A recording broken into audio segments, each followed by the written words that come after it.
नमस्कार, आप सभी का स्वागत है टॉप 10 न्यूज में, जहां आपको मिलेंगी देश और दुनिया से जुड़ी सबसे बड़ी, सबसे जरूरी और सबसे तेज 10 खबरें, वो भी सिर्फ कुछ ही मिनटों में। तो चलिए शुरू करते हैं आज की 10 सबसे बड़ी खबरें बिना किसी देरी के।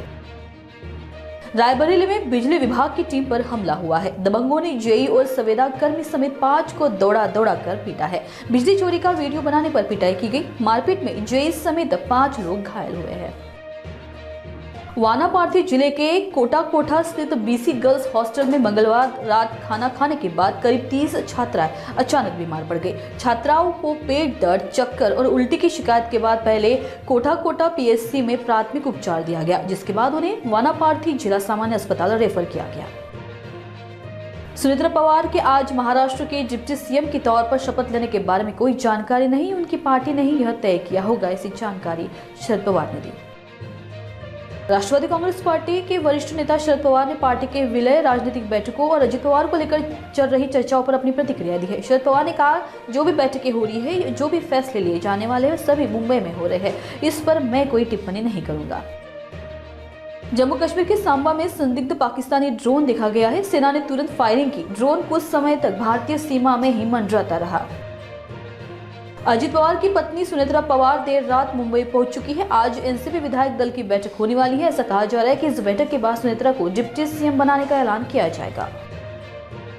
किश्तवाड़ में आतंकवादियों और सुरक्षा बलों के बीच फिर मुठभेड़ हो गई। यह मुठभेड़ डोलगाम इलाके में हुई, जहां आतंकवादी 18 जनवरी, 22 जनवरी और 24 जनवरी को भाग निकले थे। भारतीय सेना और एसओजी किश्तवाड़ ने आतंकवादियों को घेर लिया है। इलाके में 2 से 3 आतंकवादी फंसे हुए हैं। सभी आतंकवादी जैश ए मोहम्मद के सदस्य हैं।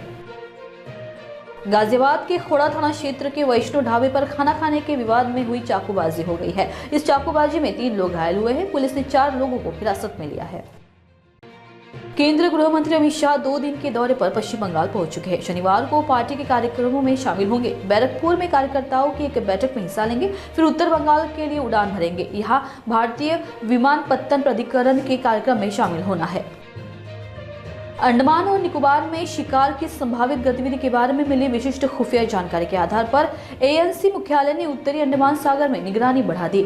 एएनसी इकाइयों के संयुक्त गश्ती अभियान के परिणाम स्वरूप गुरुवार को आईजीएस राजश्री द्वारा नाराकोंडम द्वीप के पास गोताखोरी उपकरण से लैस एक छोटी नाव पर सवार 9 शिकारियों को पकड़ा गया। यह अभियान भारत की समुद्री सीमाओं की रक्षा करने और 24 घंटे सतर्कता बनाए रखने की एएनसी के संकल्प की पुष्टि करता है। तो आज की टॉप 10 बड़ी खबरों में फिलहाल इतना ही। देश दुनिया की हर जरूरी और भरोसेमंद खबर सबसे पहले जानने के लिए जुड़े रहिए नागपुर समय न्यूज के साथ। देखते रहिए, जागरूक रहिए, क्योंकि यही मिलती है सबसे सटीक खबर सबसे सही वक्त पर।